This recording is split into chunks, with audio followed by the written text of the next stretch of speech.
जय हिंद साथियों, स्वागत करता हूं आपका अपने परिवार एजुवर्स क्लासेस में। तो आज हम शुरुआत करने जा रहे हैं पॉलिटी की, यानी संविधान, भारतीय संविधान के बारे में पढ़ेंगे। तो आप अगर UPSI, UP police constable, SSC, bank, railway किसी भी कॉम्पिटिटिव एग्जाम के लिए तैयारी कर रहे हैं तो ये क्लास आपके लिए रामबाण होने वाली है। और इस क्लास में आज हम शुरुआत से देखते हैं कि जो संविधान पढ़ने से पहले हमें ये जानना चाहिए कि आखिर संविधान हमारा कैसे बना, क्यों बना, कब बना, किसने बनाया, क्या क्या दिक्कतें आईं और उसकी क्या पृष्ठभूमि रही है, क्या इतिहास रहा है। तो ये सब हम इस क्लास में जानेंगे। तो वीडियो पूरी देखिएगा और बने रहिए हमारे साथ। आइए चलिए शुरू करते हैं दोस्तों। तो भारतीय संविधान सभा ये वही संविधान सभा है जिसने हमारे संविधान को बनाया था। तो बात करेंगे इसके इतिहास की। सबसे पहले संविधान सभा का विचार सर्वप्रथम किसने दिया था? तो ये स्वराज पार्टी थी। स्वराज पार्टी ने सर्वप्रथम संविधान सभा का विचार दिया था 1924 में। ठीक है। और स्वराज पार्टी की जो स्थापना वो 1923 में हुई थी। 1923 में इसकी स्थापना हुई थी, यानी 1923 में देखो इसकी स्थापना हुई है और 24 में इसने भारतीय संविधान सभा की मांग कर दी। इनके जो अध्यक्ष थे, इनकी स्थापना करने वाले स्वराज पार्टी के, वो थे चित्तरंजन दास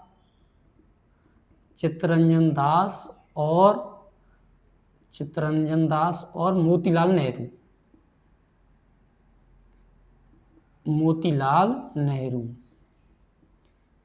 इन्होंने इसकी स्थापना की थी।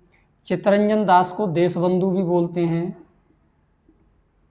तो ये आपको ये चीज़ें ध्यान रखनी है, ये बिल्कुल की पॉइंट हैं जो डायरेक्ट एग्जाम में पूछता रहता है एग्जामिनर।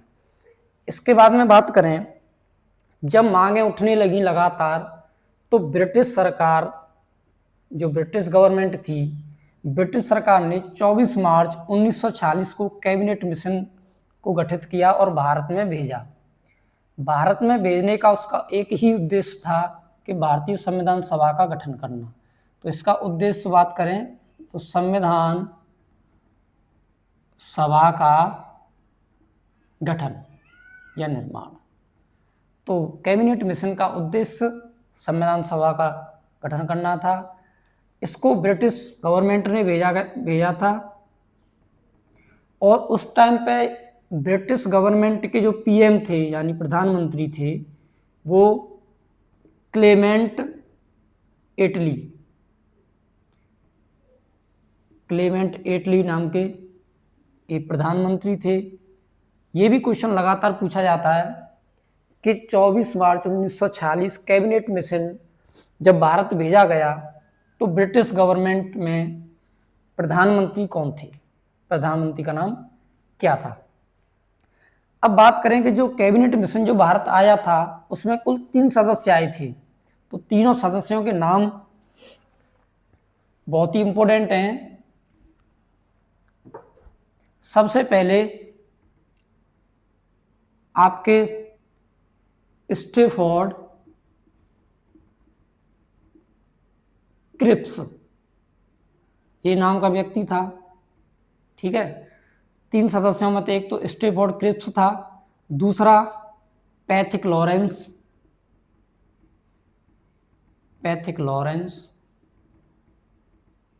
और तीसरा सदस्य था एबी अलेक्जेंडर।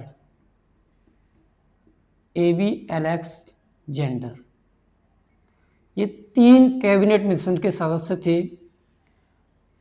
इनको याद रखना, 3 सदस्य थे। ये बार बार एग्जाम में रिपीट करता है कि निम्न में से कौन कैबिनेट मिशन का सदस्य नहीं है। इस तरह से 1, 2, 3 एक और अन्य ऑप्शन दे देगा, तो आपको इसकी थोड़ा सा पहचान कर लेनी है। इसके बाद में बात करें, जब कैबिनेट मिशन ने अपना काम कर दिया, जिस मकसद के लिए कैबिनेट मिशन यहाँ आया था, तो उन्होंने जुलाई 1946 में संविधान सभा का निर्माण कर दिया। जब संविधान सभा का निर्माण हो गया तब उसमें कुल सदस्य 389 मेंबर थे सदस्य, जो कि 3 अलग अलग जगह से क्षेत्रों से, मतलब विभिन्न क्षेत्रों से प्रतिनिधि होकर आए थे। अब देखिए, सबसे पहला ब्रिटिश प्रांतों के प्रतिनिधि थे। ब्रिटिश प्रांत के प्रतिनिधि की बात करें तो यहाँ से 292 प्रतिनिधि आए थे। और चीफ कमिश्नर क्षेत्र, यहाँ से 4 मेंबर्स सदस्य आए थे। उसी तरह देशी रियासतों के प्रतिनिधि, ये आपके 93 यानी 93 सदस्य यहाँ से आए थे। इस तरह से मिलाकर आपके 389 सदस्य हो जाते हैं। अब बात करें कि ब्रिटिश प्रांत आखिर क्या थे, तो ब्रिटिश प्रांत वो प्रांत था जो भारत के वो क्षेत्र जिनमें ब्रिटिश गवर्नमेंट का शासन था, यानी ब्रिटिश गवर्नमेंट के लेफ्टिनेंट गवर्नर वहाँ पे शासन जमाए हुए थे। उन्होंने ही, जो प्रतिनिधियों ने यहाँ पे 292 लोग भेजे थे। इसके बाद चीफ कमिश्नर क्षेत्र वे क्षेत्र थे जो डायरेक्ट ब्रिटिश केंद्र सरकार के अधीन थे। जैसे आज के टाइम में अगर देखें तो केंद्र शासित प्रदेश होते हैं जहाँ डायरेक्ट केंद्र सरकार का शासन होता है, उसी तरह चीफ कमिश्नर क्षेत्र थे। तो 4 सदस्य यहाँ से चुनकर आए थे। तो देशी रियासतों की बात करें, 93 देशी रियासतों से थे। देशी रियासतें मतलब जो जिन क्षेत्रों में राजा रजवाड़े और जो राजा महाराजाओं जो विरासत चला रही थी, उन क्षेत्रों को शासन कर रही थी, तो वहाँ से 93 सदस्य केवल यहाँ पे आए थे। इसी तरह तो कुल 296 सीटों पर जब चुनाव किए गए तो कांग्रेस ने यहाँ से 208 सीटें जीती और मुस्लिम लीग ने वहीं पे 73 सीटें जीती और अन्य 15। इस तरह से 296 सीटों पर चुनाव हुए थे। इसके बाद में जो संविधान सभा में जो सदस्यों की संख्या थी वो न केवल पुरुष थे, उसमें कुछ महिलाएं भी थीं और महिला सदस्यों की संख्या कई बार एग्जाम में पूछी गई है। और महिलाओं के साथ साथ अनुसूचित जनजाति के भी सदस्य थे। तो महिलाओं की संख्या संविधान सभा में 15 थी, 15 सदस्य थे। ठीक है। तो इसके बाद संविधान का निर्माण करने के लिए कई सारी समितियों का गठन किया गया। उसमें से ये कुछ इम्पोर्टेंट समितियां मैं आपके लिए लेके आया हूँ जो कि एग्जाम में बार बार रिपीट होती रहती हैं। देखिए, सबसे पहले है संचालन समिति। संचालन समिति के अध्यक्ष हमारे डॉक्टर राजेंद्र प्रसाद थे। इसके बाद में दूसरी संघीय संविधान समिति, इसके अध्यक्ष पंडित जवाहरलाल नेहरू। तीसरी प्रांतीय संविधान समिति, इसके अध्यक्ष सरदार वल्लभ भाई पटेल। और चौथी जो कि मोस्ट इम्पोर्टेंट है, प्रारूप समिति, इसके अध्यक्ष डॉक्टर भीमराव अंबेडकर थे। जो प्रारूप समिति है इसको मैं अभी डिटेल में आगे बताऊंगा आपको। यहाँ से बहुत सारे क्वेश्चंस पूछे जाते हैं। इसके बाद में नेक्स्ट संघ शक्ति समिति, इसके भी अध्यक्ष पंडित जवाहरलाल नेहरू जी हैं। और नेक्स्ट इसके बाद मौलिक अधिकारों एवं अल्पसंख्यकों संबंधी परामर्श समिति, इसके अध्यक्ष सरदार वल्लभ भाई पटेल। और लास्ट राष्ट्रध्वज संबंधी तदर्थ समिति, इसके अध्यक्ष हैं डॉक्टर राजेंद्र प्रसाद। चलिए दोस्तों आगे बात करते हैं। तो प्रारूप समिति की बात करें तो ये वो समिति है जिसे संविधान सभा द्वारा संविधान का निर्माण करने का कार्य दिया गया था। ये काफ़ी इम्पोर्टेंट समिति है। तो इसके गठन की बात करें तो इसका गठन कब हुआ था? इसका गठन 29 अगस्त 1947 को इसका गठन हुआ था। इसके बाद इसका विचार किसने दिया था? ये भी काफ़ी बार पूछा गया क्वेश्चन है। तो BN राव ने इसका विचार दिया था सबसे पहले। और इसके सदस्यों की संख्या कुल 7 इसमें मेंबर्स थे। और इस समिति के अध्यक्ष जो हैं वो हैं डॉक्टर भीमराव अंबेडकर, इसके अध्यक्ष रहे हैं। तो इनमें 7 सदस्य आपके पास सामने ये रहे। तो चलिए, डॉक्टर भीमराव अंबेडकर, दूसरे हैं गोपाल स्वामी अयंगर, तीसरे अल्लादी कृष्णा स्वामी अय्यर, चौथे कन्हैयालाल मणिकलाल मुंशी, पांचवें सैयद मोहम्मद सादुल्ला और छठवें एन माधवराव। जो एन माधवराव हैं ये BL मित्रा के स्थान पर बने थे। BN मित्रा जो थे इन्होंने इस्तीफा दे दिया था। क्योंकि उनका कुछ स्वास्थ्य स्वास्थ्य सही नहीं था, इसलिए इन्होंने दे दिया था इस्तीफा। तो उनके स्थान पर एन माधव राव को इसका प्रारूप समिति का सदस्य बनाया गया था। इसके बाद में टी कृष्णामाचारी, ये भी डीपी खेतान के स्थान पर बने थे, क्योंकि डीपी खेतान इनकी 1948 में मृत्यु हो गई थी। तो 1948 में इनकी मृत्यु हो गई थी, तो इनके स्थान पर टी कृष्णामाचारी को प्रारूप समिति का सदस्य बनाया गया था। चलिए, इसके आगे संविधान सभा की सबसे मुख्य 3 बैठक हुई थी। तो पहली बैठक जब हुई थी वो हुई थी 9 दिसंबर 1946, संविधान सभा की पहली बैठक हुई, जो कि स्थान नई दिल्ली काउंसिल चैम्बर पुस्तकालय भवन नाम की एक जगह थी नई दिल्ली में, यहाँ प्रथम बैठक हुई थी। इसमें सबसे महत्वपूर्ण काम ये हुआ था, जो एग्जाम में पूछा जाता है, कि इसके अध्यक्ष को चुना जाना था। तो इसके अध्यक्ष को लेकर काफ़ी मतभेद हो रहे थे। तो यहाँ पे इन्होंने अस्थायी रूप में सबसे पहले एक अध्यक्ष चुने गए, इनका नाम था सच्चिदानंद सिन्हा। सच्चिदानंद सिन्हा, इनको अस्थायी अध्यक्ष चुना गया। अध्यक्ष चुने जाने के पीछे इनका रीजन ये था कि ये वहाँ पे सबसे बुजुर्ग व्यक्ति थे।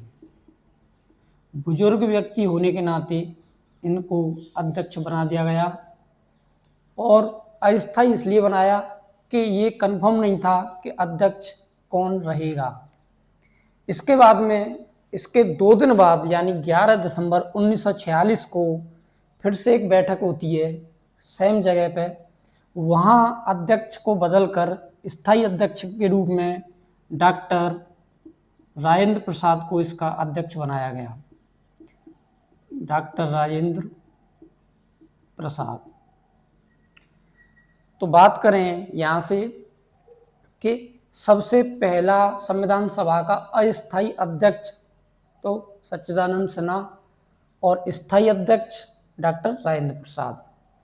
इसके बाद इसके 2 दिन बाद 13 दिसंबर 1946 को फिर बैठक होती है, और उस बैठक में उद्देश्य प्रस्ताव पेश किया जाता है, जो कि जवाहरलाल नेहरू के द्वारा पेश किया गया था। जवाहरलाल नेहरू ने उद्देश्य प्रस्ताव पेश किया 13 दिसंबर 1946 को। ये पूछा जाता है, काफ़ी इम्पोर्टेंट भी है। उद्देश्य प्रस्ताव क्या था? उद्देश्य प्रस्ताव का मतलब था कि जो हमारा संविधान बनने के लिए जा रहा है उसका क्या उद्देश्य है, क्या सिद्धांत हैं, क्या उसके मौलिक कर्तव्य, नागरिकता, उस चीज़ के बारे में एक प्रस्ताव पेश किया था जवाहरलाल नेहरू ने, जिसको संविधान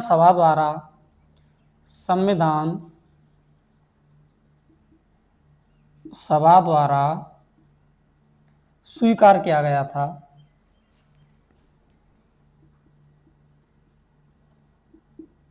स्वीकार कर लिया गया था। और ये कब स्वीकार किया गया था? तो ये डेट 22 जनवरी 1947। ये भी इम्पोर्टेंट है। तो दोस्तों कुछ एक दो पॉइंट और छूट गए हैं। तो दोस्तों आगे देखें कि संविधान सभा द्वारा किए गए कुछ अन्य कार्य भी देख लेते हैं। तो कुछ अन्य कार्य हैं कि राष्ट्रीय ध्वज को अपनाया गया था दोस्तों 22 जुलाई 1947। ये डेट वेरी वेरी इंपॉर्टेंट हो जाती है। इसके बाद राष्ट्रीय गान को 24 जनवरी 1950 को राष्ट्रीय गान को अपनाया गया था। और राष्ट्रीय गीत की बात करें तो 26 जनवरी 1950 को राष्ट्रीय गीत को अपनाया गया था। तो दोस्तों आगे बात करते हैं। तो आगे संविधान निर्माण की प्रक्रिया में कुल समय कितना लगा? तो संविधान बनने में दोस्तों कुल 2 वर्ष 11 माह और 18 दिन का समय लगा था दोस्तों। जी हाँ, का समय लगा था संविधान बनने में। इसके बाद बात करें संविधान निर्माण में कुल खर्चा कितना आया था? तो कुल खर्चा इसमें आया था 63,96,729 रुपये का इसमें कुल खर्चा आया था दोस्तों। इसके बाद बात करें कि संविधान बनकर तैयार कब हुआ, तो बनकर तैयार हो गया था ये 26 नवंबर 1949 को। जी हाँ दोस्तों, 26 नवंबर 1949 को संविधान बनकर तैयार हो गया था, लेकिन लागू इसको नहीं किया गया था। लागू इसको 26 जनवरी 1950 को किया गया था। लेकिन एक चीज़ है, 26 नवंबर 1949 को 15 आर्टिकलों को लागू कर दिया गया था। तो वो आर्टिकल कौन कौन से हैं उनको देखते हैं। तो सबसे पहले अनुच्छेद 5, अनुच्छेद 6, अनुच्छेद 7, 8, 9, अनुच्छेद 60, फिर उसके बाद 324, 366 और अनुच्छेद 367, अनुच्छेद 379 और इसके बाद अनुच्छेद आपका 380, 388, 391, 392 और आर्टिकल 393। ये 15 आर्टिकलों को जिस दिन तैयार हुआ था संविधान, उसी दिन लागू कर दिया गया था, और बाकी पूर्णतः शेष आर्टिकलों को 26 जनवरी 1950 को लागू किया गया था। 1, 2, 3, 4, 5, 6, 7, 8, 9, 10, 11, 12, 13, 14, 15। ठीक।